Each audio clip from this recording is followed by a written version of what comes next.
페이지 시편 121편 1절부터 8절까지 말씀입니다.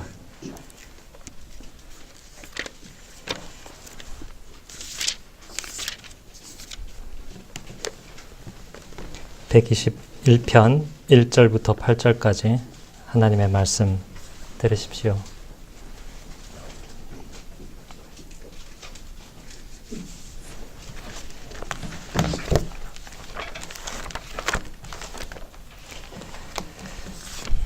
내가 산을 향하여 눈을 들리라.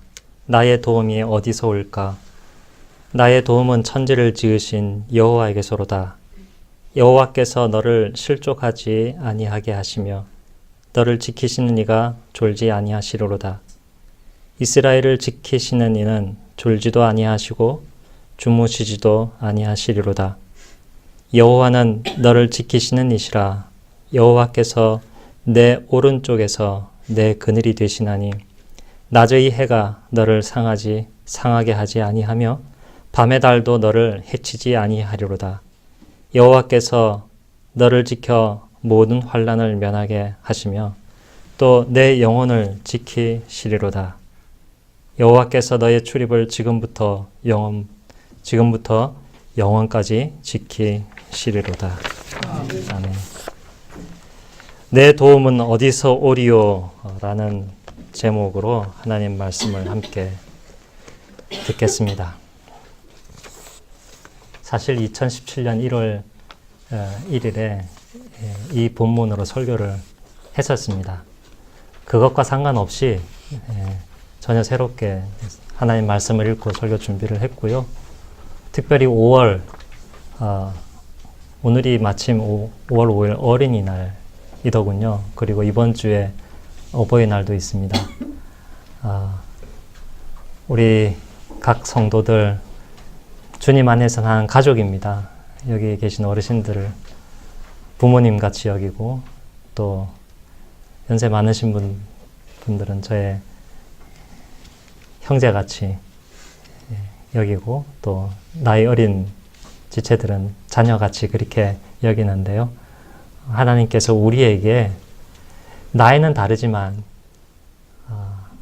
공히 우리에게 적용되는 말씀, 특별히 각 개인과 특별히 가정의 입장에서 우리가 인생길을 살아가면서 우리가 어떤 하나님의 말씀으로 힘을 얻어야 하는가 묵상하면서 하나님 말씀을 준비했고 그 말씀이 우리 가운데 큰 힘과 위로가 되기를 바랍니다. 5월인데요. 날씨가 참 좋습니다. 여행 많이 떠나는데요. 여행하기 좋은 날씨죠. 어떤 분이 이제 말씀해 주셔서 최근에 TV 프로그램 중에 그 순례길, 스페인의 어느 순례길을 여행하는 프로그램이 인기가 있다는 얘기를 제가 들었습니다. 우리가 소위 성지 순례를 떠난다고 할 때 왜 떠날까요? 회개하려고, 속죄하려고 떠납니까?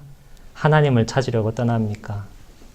제 생각에는 흔히 자기 자신을 찾으려고 그렇게 떠나는 것 같습니다. 그런데 자기 자신을 찾으려고 그렇게 돈을 수백만 원씩 또 힘들게 그 먼 거리를 꼭 걸어야만 하는가 싶은 생각도 있습니다. 그렇게 고행을 하면 좀 내가 누구인지 찾게 될까요? 내가 가야 할 길이 어딘지 발견하게 될까요? 그 길에 특별한 것이 있어서 하나님께서 그 길을 걸어가는 사람들에게 특별한 계시를 주실까요? 우리가 지금 5월이 되어서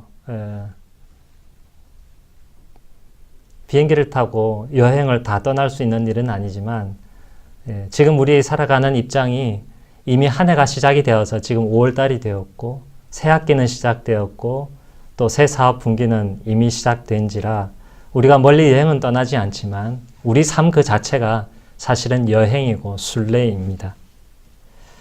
연령에 상관없이 우리는 모두 여행과 같은 그러한 순례의 길을 걸어가고 있는데 그 길 가운데에서 우리는 어디로 가야 하며 또 그 길 가운데서 어떤 문제를 각자 당하고 있기에 나이가 많건 적건 상관없이 하나님께서 우리에게 주시는 그것에 대한 해답이 있을 것이라 생각하고 오늘 말씀을 듣기를 바랍니다. 예컨대 우리의 문제는 다양합니다. 제가 얼마 전 인구 통계를 보니까 이제 20년이 지나면 20세가 되는 청년들이 나이 70세가 되는 어른들을 어찌 보면 단순히 말하면 먹여 살려야 되는데 청년 한 명이 어른 3명을 그렇게 부양해야 하는 그러한 인구가 20년 뒤에는 현실로 다가오게 됩니다. 이미 지금 저의 나이와 비교하여서 현재 태어나고 있는 어린 아이들을 보면 그것이 딱 20년 뒤에는 현실로 다가올 일입니다. 그렇게 이후에 봉양을 받아야 하기 때문에 손자, 손녀들을 잘 길러야 하나, 꼭 굳이 그것을 받기 위해서 하는 일은 아니겠지만 각 가정에서 많은 할아버지, 할머니들이 손자, 손녀들을 힘들여 사랑으로 기르고 있습니다. 그 일들이 고생이 얼마나 보람있게 결과를 얻을 것인가 궁금합니다. 그리고 또 청년들은 어떻습니까? 상위 성적을 비교해서 10% 상위 안에 들지 못하면 정규직 얻는 일들이 매우 어렵습니다. 직업을 얻더라도 지방에 가거나 또 어떤 경우는 생산직 혹은 건축 근로직에 가게 되면 여러 어려움들 피부에 당장 와닿는 문제입니다. 최근 신문기사를 보니까 하루에 3명이 근로 현장에 산업 현장에서 산업재해로 사망하게 되는데요. 그런 안타까운 현실이 우리 청년들이 접하고 있는 오늘 일입니다. 우리 이런 가운데서 어떻게 잘 살아남아서 우리 인생의 목적을 어떻게 이룰 수 있는지 그 질문을 하지 않을 수가 없습니다. 우리는 그렇다면 어디로 가고 있는지에 대해서도 질문하지 않을 수 없습니다. 오늘 1절로 2절의 말씀에서 이렇게 시작합니다. 순례를 위한 노래, 산들을 향해 내 눈을 드네. 내 도움은 어디서 오리요? 내 도움은 여호와 하늘과 땅을 지으신 창조주에게서 온다. 시편 150편 가운데 성전에 올라가는 노래가 15편이 있습니다. 120편에서 134편까지 있는데 이 121편은 그 나머지 10편 성전에 올라가는 시편과 구별되는 점이 있습니다. 뭐냐면 이것은 단순히 계단을 밟아 올라가면서 부르는 노래가 아니라 그야말로 순례를 위한 노래로 특정될 수 있기 때문입니다.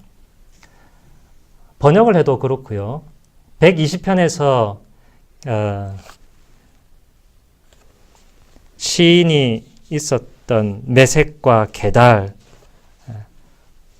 거짓과 저기가 넘쳐나는 곳에서 벗어나서 하나님이 계시는 성전을 향하여 걸음을 옮겼고 122편에 가면 그 성전에 도착하여서 찬송을 하고 있기 때문에 121편은 딱 봐도 이것은 그 성전을 향하여서 나아가는 그 여정, 그것을 막 시작하려는 사람이거나 혹은 그 가운데 있는 사람이 부르는 노래 혹은 그런 사람들을 위한 노래라고 볼 수 있습니다. 여기 시인이 눈을 듭니다. 아, 나의 도움은 어디서 올까 하면서 눈을 들어서 어느 한 곳을 주시하고 있습니다. 그곳이 어디입니까? 산입니다. 여러 산들을 바라보면서 내 도움은 어디서 오나 하고 있는데요. 내 도움은 어디서 오나 이렇게 말할 때 먼저 어떤 감정이 다가옵니까? 여행을 앞두고서 걱정거리, 야, 참 이 길이 만만치 않은데 내가 이 길을 어떻게 감당할까 하는 그런 감정이 느껴지지 않습니까? 여러분, 누가복음에 보면 선한 사마리아인의 비유가 나옵니다. 예루살렘을 향하여 나아가는 그 길 가운데 여러 가지 어려움들이 많기 때문에 그렇게 강도당하는 위험이 상존하는 것이죠. 물론 어떤 사람들은 팔레스타인의 산악이 그렇게 위험한 곳은 아니라고 말하는 사람도 있기도 하지만 그러나 그 가운데 여러 가지 어려움과 장애물들이 많을 것입니다. 그래서 그곳을 바라보면서 내가 저곳을 가야 되는데 과연 잘 갈 수 있을까? 그런 걱정에서 나에게 도움이 필요하구나. 나의 도움은 어디서 올까? 그렇게 말하는 것일 수 있지요. 그곳에 가야 하는 이유, 이스라엘 백성이라면 누구나 1년에 3차례 6월절, 7.7절, 수장절 그렇게 3차례 올라가서 예배를 드려야 하기 때문에 하나님의 백성이라면 신실한 경건한 하나님의 자녀라면 그곳을 어려움을 감내하고서라도 가야 하는 것이죠. 그런 차원에서 내 도움은 어디서 올까 이렇게 말하는 것일 수도 있고요. 또 다른 측면에서 또 볼 수 있습니다. 물론 3절부터 8절까지 그 가는 여정에 당하는 여러 어려움들이 기록되어 있어서 거기에는 어떻죠? 내 걸음에 힘을 빼앗는 악한 사람도 있고 내가 실수할 수도 있고 해와 달이 나를 상하게 할 수도 있는 여러 어려움들도 있기도 하지만 또 다른 관점에서 그 산을 다르게 볼 수도 있는 것입니다. 시편에 보면은 여호와를 나의 반석이라는 말을 많이 하죠. 여호와는 나의 산성이요 나의 요새시다. 그렇게 얘기를 많이 하죠. 여러분 염소를 한번 생각해 보십시오. 사냥을 생각해 보십시오. 늑대 이리가 쫓아오고 있습니다. 어디로 도망해야 그 염소가 피할 수 있습니까? 산을 깎아지르는 절벽을 향하여서 그 염소는 사냥은 산을 잘 타거든요. 그렇게 피할 때 목숨을 구할 수 있습니다. 하나님의 백성이 하나님의 백성을 향하여 공격하는 적들로부터 피하기 위하여 구원받기 위하여 갈 곳은 저 산이란 말이죠. 특별히 하나님의 그 임재하시는 곳, 저곳 특별히 여기서 이야기하고 있는 그 산은 시온산을 얘기한다고 볼 수 있습니다. 여호와의 성전이 있어서 여호와께서 왕좌 위에 앉아 계시고 거기서 다스리시고 보호하시는 도움을 주시는 그곳, 그것을 바라보면서 나의 도움이 저기서 오는가, 그래 하여서 나의 도움은 어디서 오는가 하면서 그 산을 바라보는 것일 수 있습니다.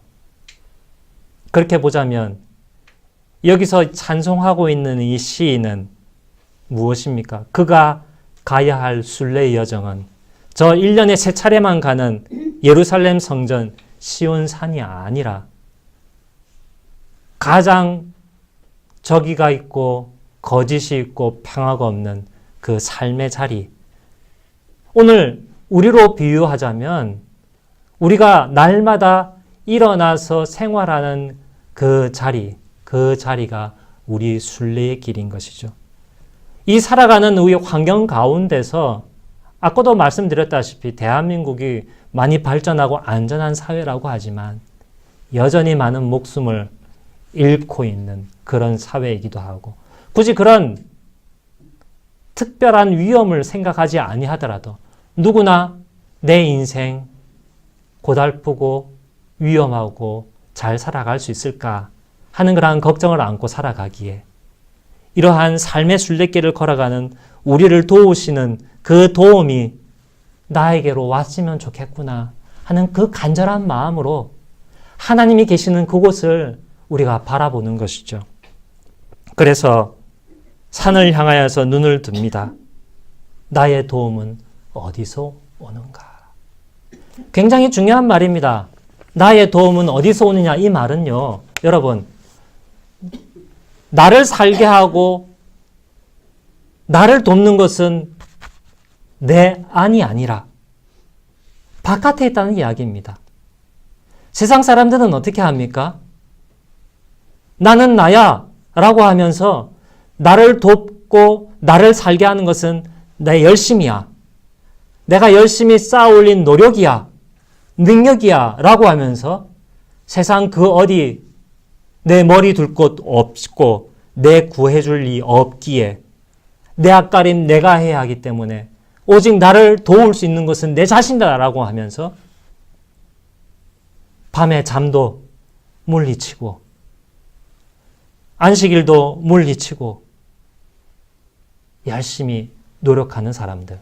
그 사람들에게는 나의 도움이 어디 있나 물어보는 그 자체가 어찌 보면 어리석게 들릴지 모를 일입니다. 그런데 이 시는 어떻게 얘기해요? 나의 도움은 내 안에 없다는 사실을 분명하게 깨닫고 있습니다. 굉장히 큰 차이입니다. 나를 구원하는 구원이 내 속에 없다라는 그 문제의식. 따라서 나를 구원하는 도움이 바깥으로 와야 되기 때문에 그 구원이 어디에 있나를 갈망하면서 찾는 것이죠. 그래서 이런 표현을 씁니다. 눈을 든다. 여러분, 지금 이 시인은 이렇게 내리까는 게 아닙니다. 눈을 내리깔지 않습니다. 눈을 들고 있습니다. 수평 관계에서 보는 것이 아닙니다.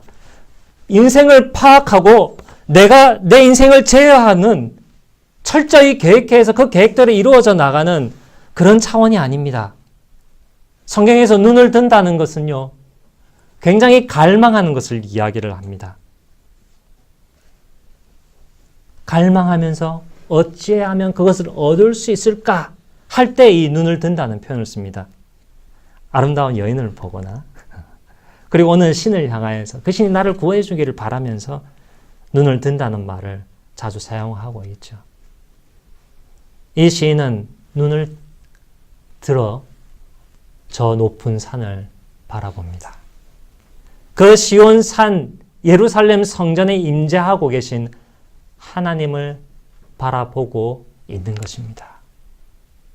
나의 도움이 저기서 온다. 여러분의 도움은 어디서 옵니까? 내 안에서 옵니까?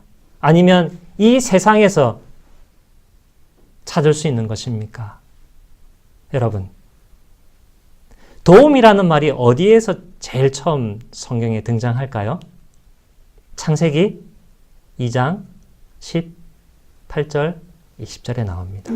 사람이 홀로 떨어져서 한 조각으로 있는 것이 좋지 아니하니 돕는 배필을 지어서 둘이 한 몸이 되게 하려는 하나님의 뜻. 거기에 돕는 배필, 그 나에게 딱 알맞는 도움이라는 말이 창세기 2장 18절, 20절에 나오죠. 그 두 사람이 누구죠? 바로 아담과 하와입니다. 여기서 말하는 그 도움, 나에게 진정 알맞는 그 도움을 말하고 있습니다. 이것을 저는 신약에서 가장 잘 표현한 말이 어딜까 찾아봤더니 에베소서 1장과 에베소서 5장 말씀입니다. 여러분, 에베소서 1장에서 하나님께서 교회를 그리고 예수님을 일컬어서 이런 가르침을 우리에게 주십니다. 예수님은 만물을, 여기 컵이 있는데요, 만물을 충만하게 하시는 분이다. 컵이 비어 있다고 생각해 보십시오. 이 물을 꽉 채우는 분이 있는 것입니다. 만물이 있습니다. 만물 그 자체로는 어떻습니까? 창조되어서 저절로 잘 굴러갈 것 같지만 그렇지가 않은 겁니다. 그 안에는 생명이 공급되어야 되고 그 안에는 기쁨이 있어야 됩니다. 사람으로 치면은 사랑과 기쁨과 평화와 이러한 것들이 관계가 채워져야 되는 것이죠. 그것을 채워주는 이가 바로 예수 그리스도시라는 겁니다. 에베소서에서는 또 남편과 아내가 서로 둘이 합하여 한 몸이 된다 하면서 그 창세기에 있는 말씀을 우리로 하여금 생각나게 하는 것입니다. 나에게 딱 알맞는 도움이 있다라는 겁니다. 남자를 잘 만나고 여자를 잘 만나면 그것으로 완전한 도움이냐? 아니라는 겁니다. 창세기에서 보면은 하나님께서 아담에게 알맞는 도움을 주기 위하여 처음 하와를 갖다 붙였습니까? 누구를 갖다 붙였습니까? 원숭이, 코끼리, 기린, 여러 가지 동물을 아담에게 보내어서 아담과 짝을 하여서 이 하나님 만드신 세계를 풍성하게 채워갈 수 있는 팀을 만들려고 하셨으나 그것들이 아담을 완전히 돕는 하나의 온전한 세트로 만드는 그 도움 짝이 아니었습니다. 세상 사람들은 나를 온전하게 만드는 도움과 나의 부족을 채우는 짝이 뭐라고 생각합니까? 가장 쉽게 여러분 뭐가 있습니까? 돈, 부동산, 학벌, 외모, 자기 적성, 직업 뭐 이런 것들이죠. 그런 도움이 있으면 나는 풍성하게 채워질 줄 압니다. 어떤 사람은 열심히 이 철학을 공부해서 우리의 사고와 그 생각하는 방식을 다르게 하면은 뭔가 채워질 것 같이 여깁니다. 물론 향상되지요. 어떤 사람들은 기술을 열심히 개발합니다. 공해가 많은 이 지구를 조금이라도 보존하기 위해서 멸종하는 동물이 하루에도 굉장히 많이 일어나는데 그 동물들을 어떻게 하든지 살리기 위해서 친환경적인 에너지를 개발하고 또 기계들을 개발해서 그것을 우리의 온전한 도움으로 삼으려 하지만 사람이 만드는 여러 가지 도움과 기술들은 또 다른 문제를 낳고 사람이 만드는 제도들은 또 다른 문제를 낳아서 그것으로 충분하지 못하게 만들죠. 우리가 가진 것이 많아서 우리는 괜찮다, 다른 도움 필요 없다 생각할지 모르겠지만 여러분 부자가 하루아침에 먹을 것을 창고에 가득 쌓아둔 부자가 내일 당장 죽을 수 있는 일입니다. 창세기를 보면 그 당시에 많은 사람들이 내일을 기약하며 영원히 살 것 같았지만 하루아침에 홍수가 나서 한 가족을 남겨놓고 다 죽지 아니하였습니까? 여러분 오늘 말씀에서 보라는 말을 우리가 주의 깊게 생각해야 되겠습니다. 우리가 어떻게 이 삶 가운데서 진정한 도움을 얻을 수 있겠습니까? 그 첫 번째, 여러분 높이 보십시오. 낮게도 보지 마시고 똑같이 보지도 마시고 높이 눈을 들어 하나님을 바라보십시오. 그 하나님이야말로 우리의 참된 짝이고 나에게 가장 알맞는 도움이고 가장 나를 나되게 하는 분이십니다. 그 하나님은 어떤 분이시길래요? 하늘과 땅을 창조하신 전능하신 분이기 때문에 내가 당하고 있는 그 문제를 해결할 수 있는 능력이 있는 분입니다. 과거의 고대 근동에서의 신은 세상을 창조하고 그냥 유기해버리는 신입니다. 나 몰라, 신경 쓰기 싫어, 졸리니까 자야 돼, 나 잘 때는 건드리지 마. 만약 건드리면 확 혼을 냅니다. 하나님은 세상을 창조하고 그냥 내버리는 것이 아니라 그 가운데 생명을 공급하시고 병이 나면 치료해 주시고 외로우면 위로해 주시는 그러한 전능한 하나님이십니다. 그 전능한 창조주 하나님, 그 하나님으로부터 나에게 딱 알맞는 도움이 내려오는 것입니다. 여러분, 그러니 어떻게 해야 되겠습니까? 다른 산티아고 순례길을 걸어가면서 혹은 예루살렘 성곽길을 순례하면서 도움을 구하기보다 우리가 살아가고 있는 생활 현장에서 전능한 나의 도움이시는 하나님을 우러러보시기를 바랍니다. 우리에게 알맞는 도움을 주십니다. 이분이 하늘과 땅을 지었잖아요. 그렇죠?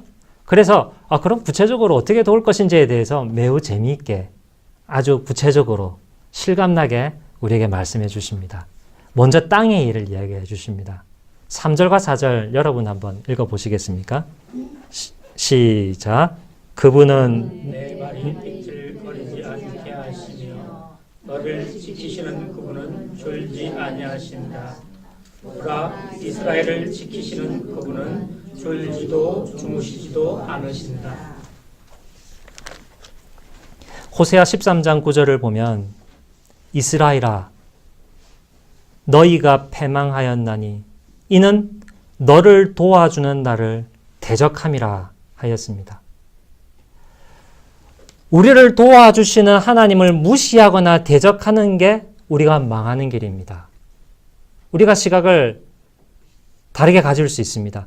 내 도움을 하나님께도 구할 수 있지만, 그래서 도움을 받지만, 또 반대로 나를 도와주시는 하나님께 도움을 구하지 않고 그 도움을 받지 않으면 어떻게 돼요?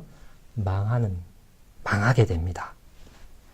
여기 3절, 4절 보시면 우리가 살아가고 있는 이 땅의 형편이 어떤지를 매우 구체적으로 보여줍니다. 하나님은 나를 도우시는 분인데 구체적으로 어떻게 도우시는 분이냐? 지키시는 분입니다. 하나님이 우리를 왜 지켜주셔야 되느냐? 보시면 내 발이 이렇게 비틀거리거든요. 이렇게 번역을 어떻게 하면 미끄러진다고 번역할 수도 있고 또 어떻게 번역하면 여러분 어떨 때 다리에 힘이 쫙 풀려가지고 펄썩 주저앉는 때가 있죠. 그죠? 또 다르게 비틀거리는 때가 있습니다. 열심히 달려가는데 다리를 탁 걸어버리는 거예요. 그럼 획가닥 넘어가죠. 그죠? 지금 이 상황은요, 밤입니다. 여러분, 밤에 여행자가 걷고 있어요. 왜 밤에 걷는지는 모르겠지만 시니까, 비유니까. 팔레스타인은 그 산악이 많지 않습니까? 밤에 울퉁불퉁한 산을 이렇게 등산하면 어떻게 될까요? 그때는 뭐 랜턴도 없었을 테니까 미끄러지죠, 상하죠, 다치죠, 굴러 넘어 떨어져 죽을 수 있습니다.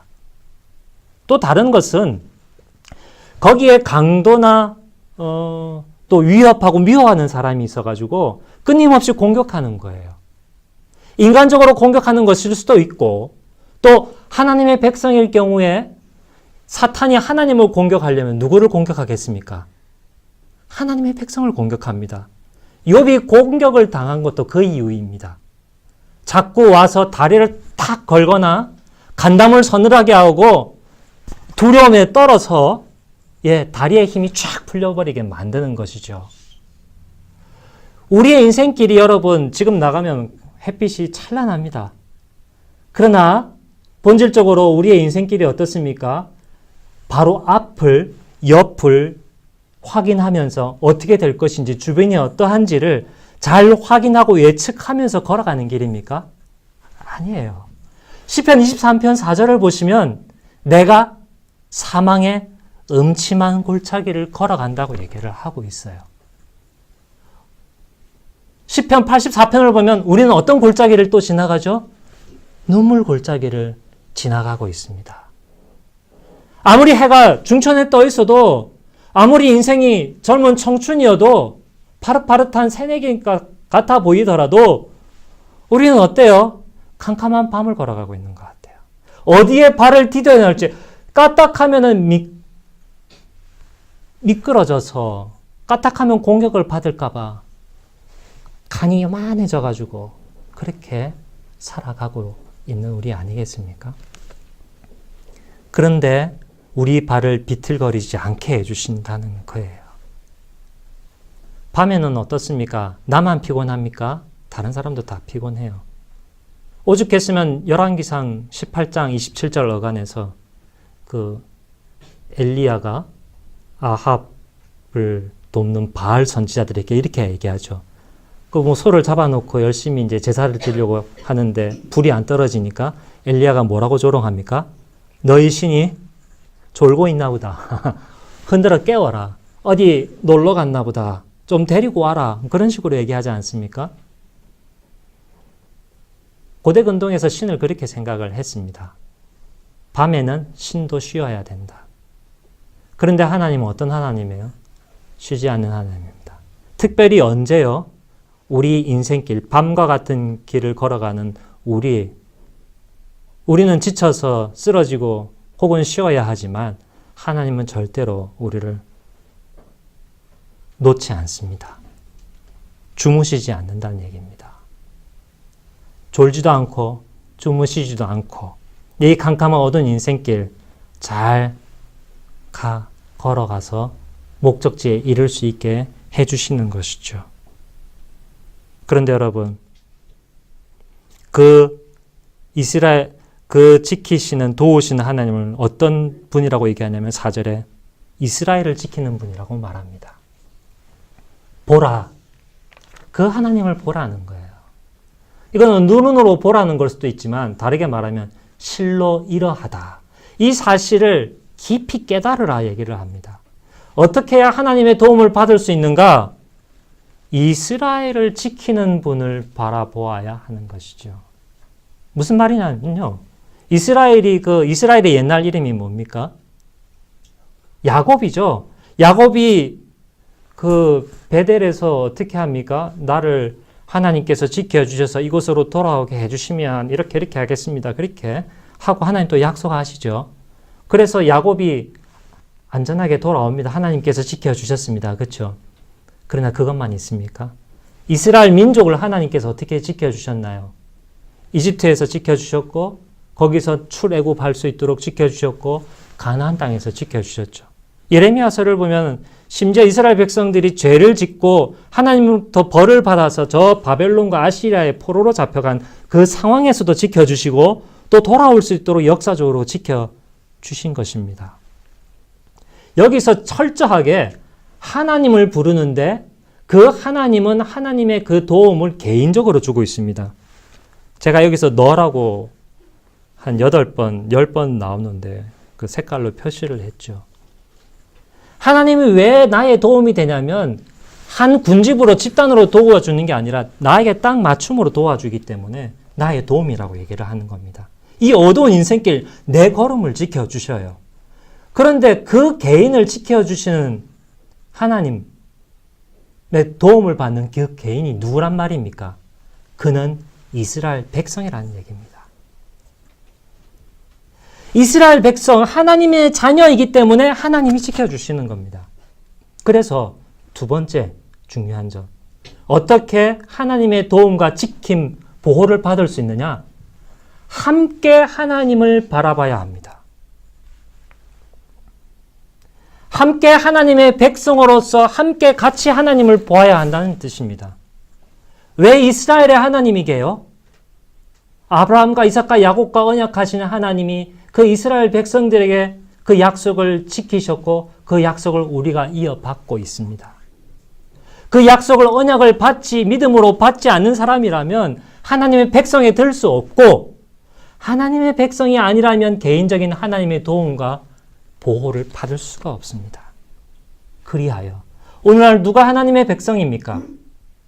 함께 모여 하나님을 예배하는 무리 가운데 있는 사람이 하나님의 백성입니다.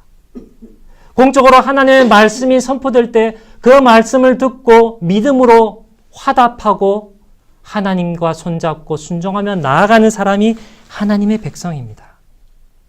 하나님의 도움을 받기를 원하십니까?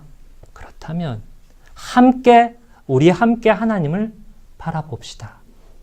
그런 사람에게 하나님은 전능한 도움을 베풀어서 졸지도 않고 주무시지도 않고 어두운 인생길 우리를 꼭 붙잡아 주십니다. 마지막으로요. 5절부터 8절 말씀입니다. 제가 읽고 여러분 읽고 이렇게 번갈아 읽어보지요. 여호와는 너를 지키시는 분, 여호와는 내 오른편 위에서 너의 그늘이 되신다. 낮에는 네가 너를 해치지 못하고 밤에는 달도 너를 해치지 못한다. 여호와는 모든 악에서 환난에서 너를 지키시며 그분은 내 영혼 삶을 지켜주신다. 여호와는 내가 나가고 들어오는 것을 지금부터 영원히 지켜주신다. 땅에서 어떻게 도우시는지를 말씀드렸지 않습니까? 5절부터 6절까지는 하늘 영역에서 어떻게 도와주시는지를 이야기를 하고 있습니다. 낮에 해가 상하지 못하게 하고 밤에 달이 상하지 못하게 하나님께서 내 오른쪽 위에서 그늘이 되어 주신다라는 거죠. 옛날에 고대 근동의 왕들의 그 휘장을 보면 항상 왕이 이렇게 있고 뒤에 신하가 있어서 이렇게 뭐를 들고 있습니다. 그 위에 뭐를 들고 있을까요? 오늘날로 말하면 파라솔을 들고 있습니다. 해가 그를 뜨겁게 하지 않도록. 오죽했으면 요나가 해가 뜨거워서 죽을 뻔하여서 하나님이 박넝쿨로 이렇게 덮어주시면서 아유 살았다 할 정도이겠습니까? 오늘날 우리나라와 기후가 다르기 때문에 그렇게 이해를 하시면 됩니다. 그늘이 부정적인 것이 아니라 고대 근동 특히 이스라엘 문화권에서는 하나님께서 사람을 소생하게 하고 기운을 주는 그런 것을 보여주고 있습니다. 그렇게 하나님께서 보호해 주실 뿐만 아니라 자연재해로부터 보호해 주실 뿐만 아니라 달의 상함으로부터 보호해 주십니다. 과거 그 당시에는 사람이 그 열병이 걸리거나 혹은 정신병이 걸리거나 혹은 나병이 걸릴 때 그 병은 달이 그 사람을 쳐서 왔다 이렇게 생각하였습니다. 비합리적이죠. 비상식적이죠. 신비적이죠. 귀신 같은 그런 거죠. 하여튼 그러한 세력이 있다고 그들은 생각했습니다. 그 악한 세력, 악한 권세로부터 하나님이 지켜주시는 것이죠. 어떻게 지켜줍니까? 내 오른편 위에서. 바로 옆에서 전능한 하나님이 나를 지켜주시고 내 생명 소생하도록 해주시는 것이죠. 사람의 영역이 아니라 신비적이고 초월적인 영역, 자연적인 사람이 어떻게 할 수 없는 영역. 오늘날의 그런 것은 굳이 자연만이 아닙니다. 사람이 어떻게 해볼 수 없는 경제적인 대공황이라든지 사회적인 재앙이라든지 여러 가지가 있겠죠. 하나님이 그것으로부터 우리를 지켜주신다는 것이죠. 이렇게 얘기할 때 여러분 문제를 제기할 수 있습니다. 아니, 욥을 보세요. 바울을 보고 스데반을 보세요. 그 사람들 어떤 일을 겪었습니까? 욥은 9명의 자녀가 죽었죠. 사도 바울과 스데반 같은 경우는 어떻게 죽었습니까? 편하게 죽었나요? 돌에 맞아 죽었습니다. 어떻게 하나님께서 누가복음 말씀에 나오는 것처럼 머리털 하나로도 상치 않게 해주시고 그 영혼을 지켜주신다라고 말할 수 있겠는가? 그렇지 않습니까? 믿는다 하여서 자연재해나 재앙을 받지 않습니까? 그게 아닙니다. 여러분 마지막으로 기억해야 할 세 번째 하나님의 도움은요. 첫 번째가 아까 뭐였죠? 높이 본다. 두 번째가 뭐였죠? 함께 본다. 세 번째는 길게 본다. 길게 하나님을 보십시오. 여기 7절 말씀에 모든 악에서 너를 지키신다 하였습니다. 우리의 인생길이 비단 이 생뿐인가? 짧게 보면 그렇습니다. 어떤 사람에게는 그것이 전부가 다일지 모르겠습니다만 하나님은 분명히 말씀합니다. 우리에게 영생이 있다. 이 땅에서 우리가 고난당하면 장차 영광 받기 위함이다. 주께서 고난당하셨으니 우리 또한 고난받는 것이 맞지 아니하냐. 우리는 이 땅에서 죄와 옛 본성을 십자가에 못 박음으로써 우리가 죽음으로 우리가 오히려 영원히 살아나는 그러한 삶을 살아가는 존재들입니다. 7절에 나오는 여호와께서 모든 악에서 우리를 지켜주십니다. 우리의 영혼을 지켜주십니다. 그리하여서 8절에 들어가는 것과 나오는 것에서 지켜주십니다.